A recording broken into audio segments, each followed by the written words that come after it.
Welcome to the Living Joyfully podcast, where we talk about the intricacies of being in relationship with the people in our lives. Let's dig deep, challenge paradigms, choose connection, and live joyfully. Hello, and welcome to the Living Joyfully podcast. Navigating relationships can sometimes be tricky because people are so different. Thanks for joining us as we dive into tools, strategies, and paradigm shifts to help you decrease conflict and increase connection in your most important relationships. If you're new to the podcast, we encourage you to go back and listen from the beginning, particularly the episodes in our introductory foundation series. If you want to dive deeper, we also have courses and coaching, which you can explore at our Living Joyfully shop. Follow the link in the show notes, or you can go to livingjoyfullyshop.com. Okay, so this episode is part of our relationship series, and we will be digging into the idea of have-tos. Have-tos are an interesting idea to deconstruct. It's part language, part intention, part external noise. And I feel like language is probably the best place to start. When we use the words have to for so many things, like it's so ubiquitous, it really has become such a common phrase that we don't even realize the weight it's adding to everything. I have to go to the store. I have to call my mom. I have to do the dishes. I have to. And then the weight of that is actually even, I feel like, compounded when we put have tos onto our children or to other people in our life. You have to brush your teeth. You have to go to bed. You have to finish the food on your plate. You have to go to school. You have to cut the grass. You have to finish that project. And on the surface, those things may seem like have tos, but orienting to the idea that everything is a choice can really help empower and bring a lot of clarity about our actions.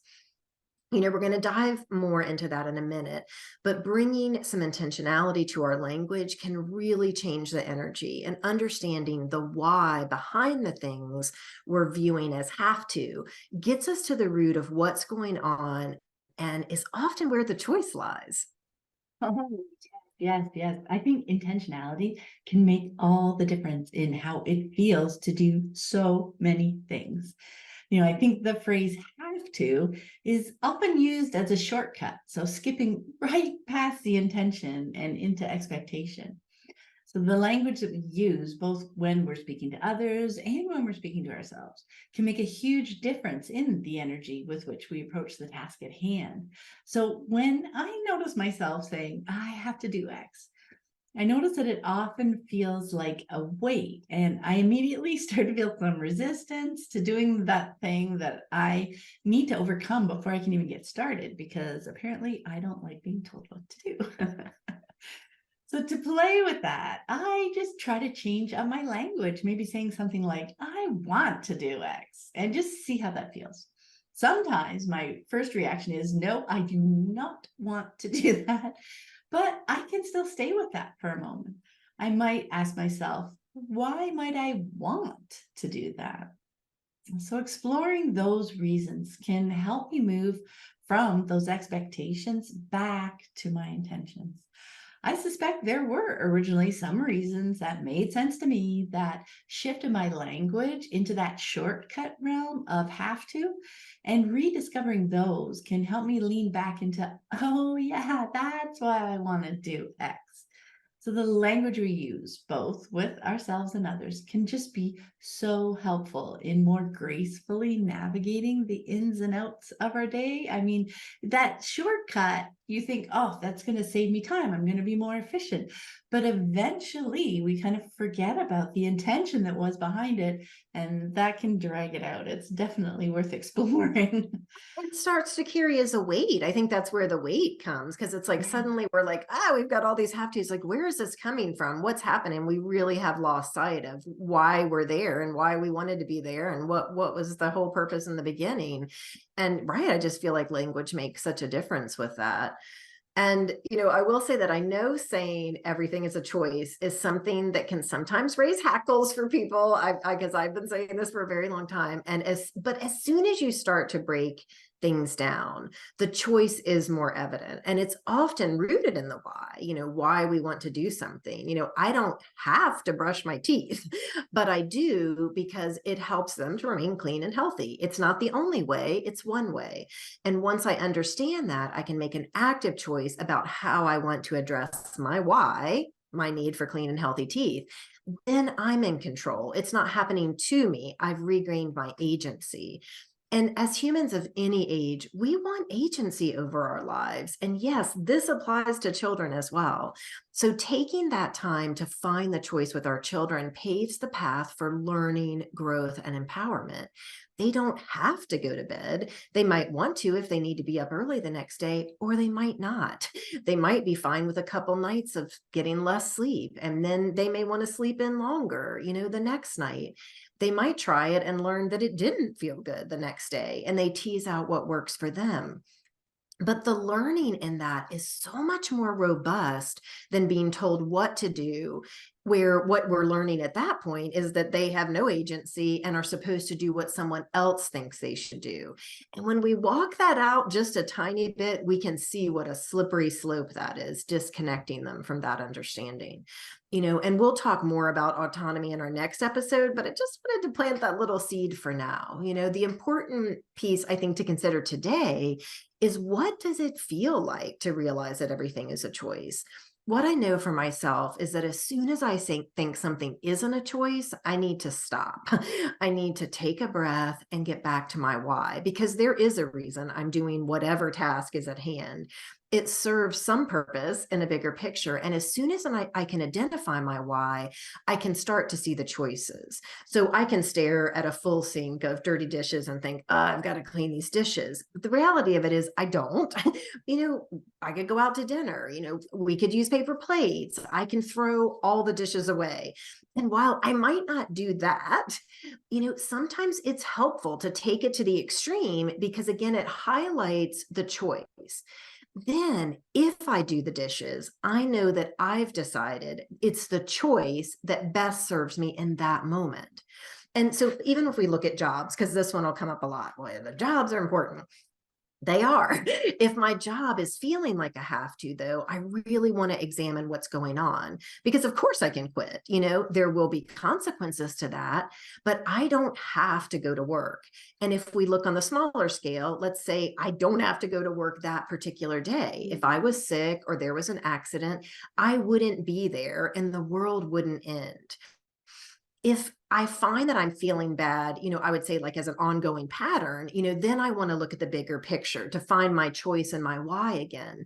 Maybe I choose to go because it's an easy commute and the hours work well with the rest of my life. Okay, I'm back to understanding my why. When the time comes that those things aren't enough, then maybe it's time to look beyond that job and start to find the priorities that are bubbling up in my life at this current moment. But if I stay in that have to place, I just end up resenting the job, probably not doing it very well. And then that discontent bleeds into the rest of my life. I want to catch that as early as possible and ground back into my knowing that everything is a choice. It may take a minute to see it, and I might still end up making the same choice that called it all into question, but it will feel so different. And that energy makes all the difference in my overall engagement and just joy. Yeah, I do. I find it so interesting to remind myself that I have a choice, particularly at those times when I feel like I don't, right? It can be like, at first it can be confronting, but it can definitely be fun and enlightening to find the choices that are buried underneath all those expectations that we've kind of brought in. And one that comes to mind for me is attending family gatherings, like through the holiday season. It can sure feel like a have to, but again, it's really, really not. Do I actually want to go? I can ask myself that. As you mentioned, if I was sick in the hospital, I wouldn't be going and nobody would be hassling me about not being there. And you mentioned going to the extreme as well. And it's interesting that we sometimes need to do that to remember that our wishes have value in this choice. But it can also be such a great way to just knock loose that initial have to pull. If I broke my leg and I'm in the hospital, I wouldn't have to go to work. I wouldn't have to go to the family gathering, all those pieces. So what I find really interesting is that once I can just release that have to, my resistance to it also fades, and I can actually start contemplating the choice itself. So I start to envision what I would do instead of doing that thing and what I would miss by not going. So that leads me to ask myself why I might want to go. And again, once the expectations release, those intentions have space to start bubbling up, right? Now I can acknowledge maybe there are a couple of things that I enjoy about attending, and I can start looking forward to actually going. And even more interesting, if I choose to go, as you mentioned, I now realize what I enjoy about it. And my energy when I show up is anticipation rather than feeling put upon and looking to leave as soon as possible. I have to stay for 2 hours and then I won't, get in trouble, etc. And when I'm there, I'm also intentional about engaging in the things that I was looking forward to, because I've thought about it now. And it's like, oh, maybe it is striking up a conversation with a particular cousin or an aunt who's going to be there, or leading a fun game of charades for whoever wants to play, or just enjoying the food that we don't normally get to eat.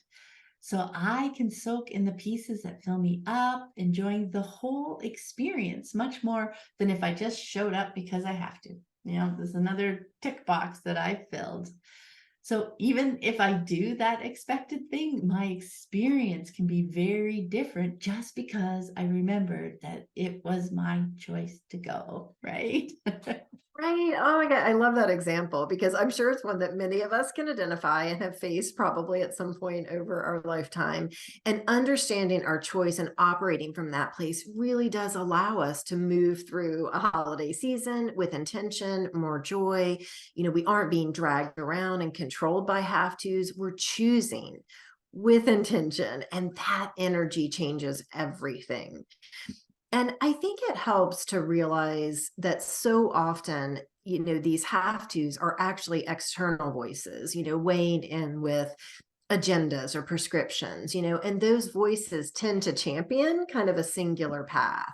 You have to go to college, you have to get married, you have to buy a house, you have to play sports, you've got to play an instrument, you have to learn a language. But you can see with those how it's saying way more about the speaker than it is about you or your child. So people have their biases, and there's a comfort in moving other people towards the path that feels comfortable to them.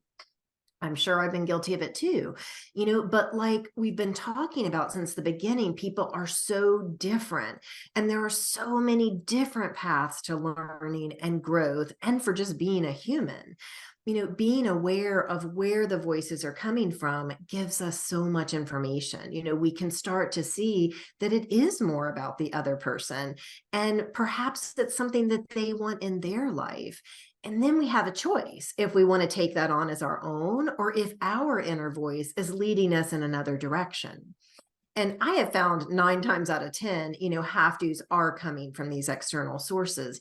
And I really don't want to be buffeted around by other people's expectations of me. I want to tune into my inner knowing and decide on the path that makes the most sense to my life and to the relationships that I want to cultivate. And again, it's just bringing intention to that and recognizing that, okay, that's outside of me. What is in me? What do I want to do going forward? Yeah, that's definitely been my experience. Like so many of the have tos that bounce around my head, and as you say, sometimes come out of my mouth, have much more to do with expectations from others that I have just absorbed over the years. So basically, a mix of all of the conventional wisdom that surrounds all the things I need to do to be successful in society's eyes. And it really can take a while to tease that apart from what I actually think and feel, because they have become so intimately intertwined. And in fact, It didn't take long for examining my have-tos to become questioning my definition of success, right? I realized I have kind of absorbed what success looks like over time, but what does success actually mean to me? And that really helps me tease apart the things that I actually feel motivated to do. And I could be motivated to do things I don't particularly enjoy because they help move me along a path to a bigger picture goal. And I find it more helpful to recognize that bigger picture than try to keep beating myself up with, you have to do this over and over and over, right? Just remembering why I'm choosing to do this, even if I didn't really feel like getting up early to do the thing, or I didn't really feel like, you know, working on it this afternoon, etc. But recognizing that bigger picture can really help me realize, oh, it's not a have to, it's an I choose to. And as you said, Anna, there are just so many different paths because people are so different. That one size fits all approach of the conventional path doesn't actually fit well for very many people, there's so many outliers. So true. And it can take years to unpack that, and to find the path that truly makes the most sense to us, especially if it happens to be a bit more alternative or not fit into the narrow lines that we've been told. But I think understanding all of this that we've been talking about in this episode, we can bring intentionality to our language. We can release the agendas that are being handed to us and find our own unique paths. We can understand and help articulate our why and help our children find and articulate theirs. Through that process, we learn more about them, we learn more about ourselves. And it can just be really, I've just found it really empowering. And it's just also a red flag that I look for when I'm feeling a little disenfranchised or a little dysregulated or just not feeling happy with what's happening in my life. This is usually a good place for me to go, like what am I putting as weight or have tos? What's happening? And to find that why, to find those reasons, to look at that bigger picture, like you were saying. And then suddenly I'm like, oh, I've got it. I know why I'm here. I know why this is feeling that way. And here are the things I can change. So there's just a lot there. I know it really is. It's such a simple concept, such a simple idea. When you notice yourself saying have to, especially if you don't go, oh yay, Right, and right, jump right. towards it, it is so worth because it doesn't have to take a long time. Some are a little bit harder to dig into than others, a little bit more challenging, but it's just so worth taking that extra minute or two to like reground ourselves in why we want to do the thing, because literally it changes our energy because we found our intention. We bring a more intentional energy to it. We can appreciate the act of doing the thing, whatever it is, even if it's doing the dishes, remembering that I'm choosing it. Now I'm going to set myself up to like enjoy this a little bit more, or I'm going to more intentionally bring some Zen energy to it, or, whatever it is that I have found that I can appreciate, or maybe it's like, ooh, what I appreciate is having it done. And let's see, how can I speed it up? Like it brings back that playful energy that we talk about so much, right? Exactly. Open and curious. What Yeah. can we do to change that feeling, that weight that we're carrying around about a particular thing? And I think you're right. It's that combination of finding that why and then like, okay, what can I do to make this feed me and be more interesting or bring in something different? And so, yeah, I love that point as well. So just a few questions to ponder this week. Let's look at places where you find yourself using the words have to, find the why and identify the different choices. And how does it feel? Like, what does that process feel like to really dig in there a little bit?